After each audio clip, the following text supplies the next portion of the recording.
A Uber revolucionou a mobilidade urbana individual, com as pessoas pagando menos para fazer viagens que antes custavam um absurdo via táxi. Mas o oba-oba dessa revolução já passou, e a Uber não é mais novidade. Existem hoje muitos aplicativos concorrentes e o táxi nunca parou de funcionar. Mas agora, com a sinalização do governo eleito no Brasil de querer regulamentar as plataformas de mobilidade, surge a pergunta: a Uber está com os dias contados no Brasil? Valeria a pena trabalhar na empresa, ou para quem ainda trabalha, já é melhor migrar para outra coisa?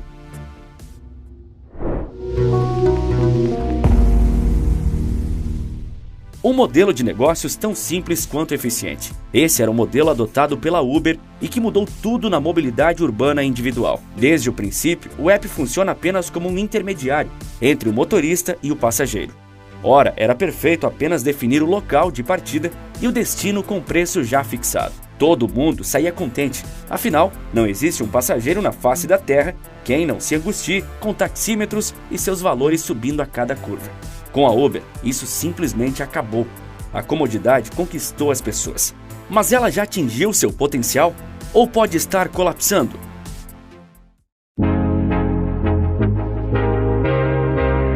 Em primeiro lugar, a praticidade da matriz de negócios da companhia pode ser um problema, já que ela não vê os motoristas como empregados, mas sim como trabalhadores independentes que usam a plataforma.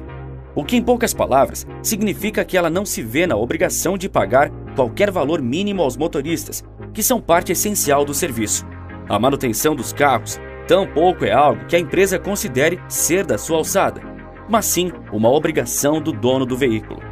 Mas esse modelo, onde não há nenhum tipo de cobertura legal da Uber para com os motoristas, poderia ser um fator prejudicial à companhia. Ações judiciais trabalhistas poderiam, desde sua fundação, serem movidas contra a corporação, de forma a obrigá-la a estabelecer um vínculo empregatício com os prestadores de serviço. A Uber até tinha ciência disso em 2009, quando começou a operar. Mas isso não era um problema que eles esperavam que atrapalhasse o crescimento da empresa, já que ela nasceu nos Estados Unidos.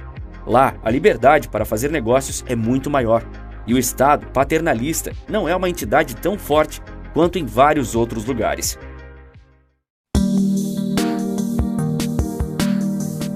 O plano da Uber parecia um roteiro de desenho animado, dominar o mundo, que jamais poderia ser parada ou alcançada.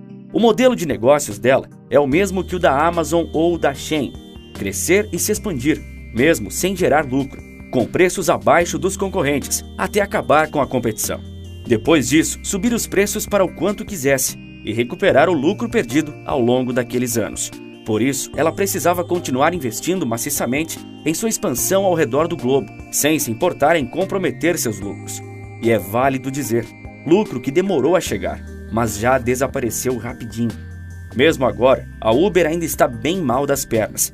Por anos, a empresa sobreviveu dando prejuízo, com grandes aportes de investidores, mas oferecendo viagens a preço baixo para concorrer e retirar do mercado os outros aplicativos. E foi assim que ela se espalhou pelo mundo inteiro. Para algumas pessoas, usar a plataforma é a opção mais conveniente e confortável, mas só enquanto isso é o melhor para o seu bolso. Para a Uber, era tudo ou nada. Mas ao ficar tão concentrada em dominar a rede de mobilidade, a Uber pode ter cometido um erro crucial.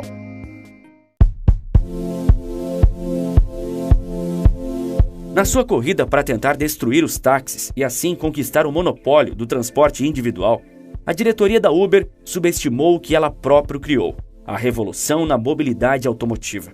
Com a Uber consolidada, era mais do que natural e esperado que outros aplicativos de viagem também aparecessem, para tentar lucrar com uma fatia daquele mercado. Eles apareceram e o sonho do monopólio que a Uber tanto nutriu começou a degringolar. Cabify, 99, Lyft, InDrive e vários outros aplicativos surgiram na última década. Mas o problema é que a Uber vende um serviço, não um produto, como a Amazon ou a Shein, e um serviço prestado por pessoas. Uma empresa que vende um produto pode diminuir os preços até aniquilar com a concorrência. Para uma prestadora de serviços, não é tão simples assim. Sabe por quê? Porque além de atrair o cliente para comprar seu serviço, ela precisa trazer também quem vai prestar esse serviço. Ou seja, além de conquistar o passageiro da corrida, a plataforma tem que reter o motorista que vai dirigir nessa corrida. E essas duas pessoas têm objetivos diferentes. O passageiro quer uma corrida barata, e o motorista quer receber o mais caro possível pela viagem. Os dois estão em seus direitos, mas os objetivos são excludentes. Aí está o problema. Ou se agradava os motoristas e descontentava os usuários, ou se agradava os usuários em detrimento dos motoristas. Quando a Uber decidiu reduzir as tarifas para tirar seus concorrentes do mercado, os motoristas migraram de plataforma e passaram a trabalhar para a concorrência. A política de baixar os preços até dominar o mercado deu errado aí. Era um modelo que não poderia funcionar, já que as pessoas podem ter 3, 4 aplicativos de mobilidade no telefone ao mesmo tempo, para escolher qual usar na hora da corrida. Essa migração dos motoristas fortalecia a concorrência e enfraquecia a Uber. Isso não permitiu seu monopólio no mercado de serviço de transporte. Outra coisa que prejudicou muito a Uber foi ter sido banida de vários países.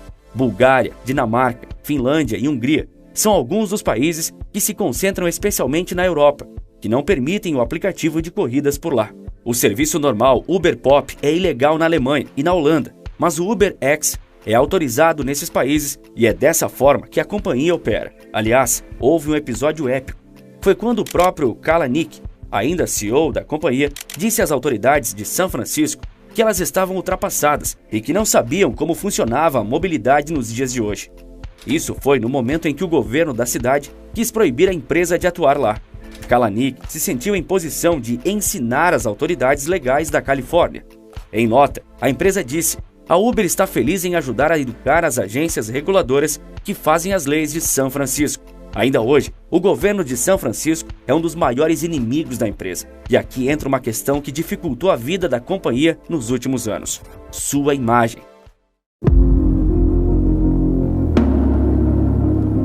Toda empresa gosta de ser bem vista, já que sua aceitação é indispensável para conquistar clientes. E a percepção do público sobre a Uber, eventualmente, pode até ser boa, mas no geral é bem ruim. Em quase todos os lugares em que a Uber entrou, houve protestos contra a empresa, e isso não é algo que deveria ser comum. Em 2016, na França, houve uma manifestação que reuniu mais de 2.000 taxistas para protestar contra a expansão da empresa no país. Você deve imaginar que isso com certeza incomodou os executivos da Uber, certo? Errado. O CEO da empresa de 2009 a 2017, Travis Kalanick, foi um dos maiores defensores do fim dos táxis em meados da década passada. Assistir os taxistas protestando e a população se voltando contra eles, e tudo isso resultando em manifestações violentas em todas as partes do mundo, era particularmente prazeroso para ele. São muitos os casos da última década de taxistas que pareceram chegar a um limite com a empresa outrora administrada por Kalanick, e com o fim do limite vinha a violência. Só que isso era visto com bons olhos pelo alto comando da companhia. Os taxistas eram trabalhadores regulamentados, os motoristas de aplicativos não. Na cabeça de Travis Kalanick, quanto mais os taxistas quebrassem a lei e a ordem, mais isso ajudaria a imagem da Uber como bons moços, a favor da liberdade de empreender.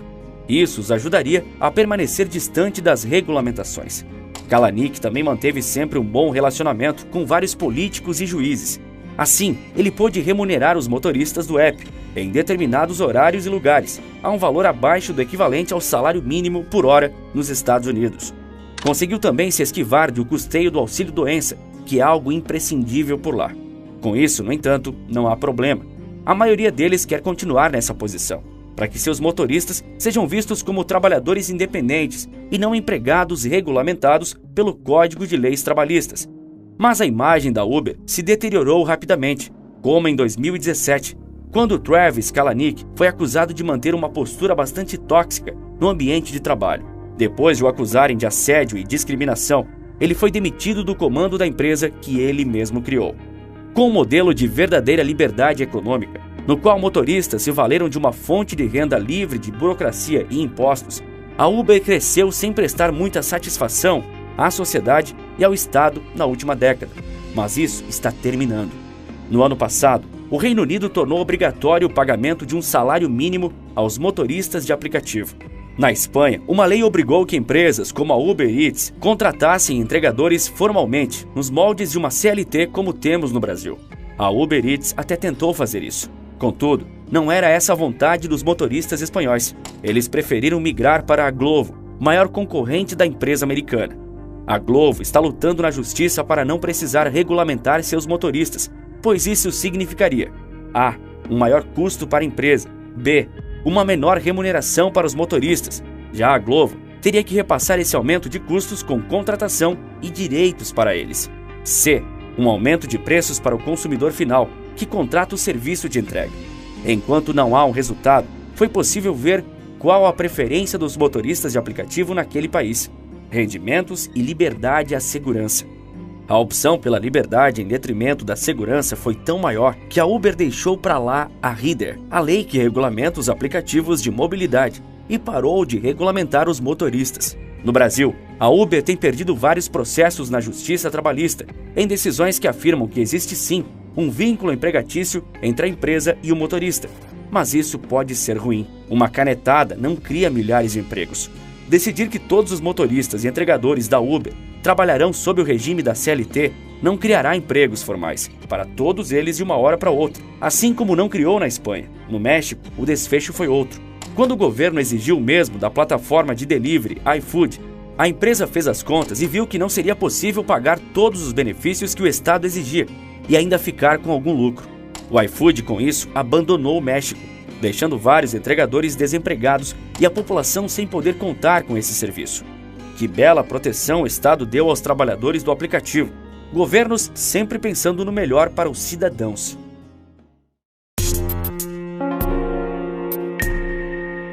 Em 2020, a Uber saboreou uma amarga experiência quando a demanda por viagens caiu vertiginosamente, graças à crise sanitária. Mas em novembro de 2021, a empresa apresentou seu primeiro resultado positivo. O lucro líquido da empresa foi de 892 milhões de dólares no quarto trimestre de 2021, revertendo o prejuízo de 968 milhões de dólares no mesmo período de 2020. Contudo, o resultado inclui um benefício de 1 bilhão e 400 milhões de dólares relacionados a investimentos de capital em outras empresas, como a Grab Holdings e a Aurora Innovation. Isso demonstra como esse modelo de negócios não conseguiria se sustentar sem os investidores que apostam na empresa. Muito mais por acreditarem nos seus fundamentos que pelos resultados que ela apresenta. Demoraram mais de 12 anos para que a Uber demonstrasse lucro, e ele foi bem aquém do que seria necessário para dar algum alívio nas contas. A empresa não é o que idealizaram que fosse, quando, a esta altura, já tivesse conseguido o monopólio do mercado. E percebendo isso, a Uber hoje está redirecionando seu olhar para o mercado de entregas.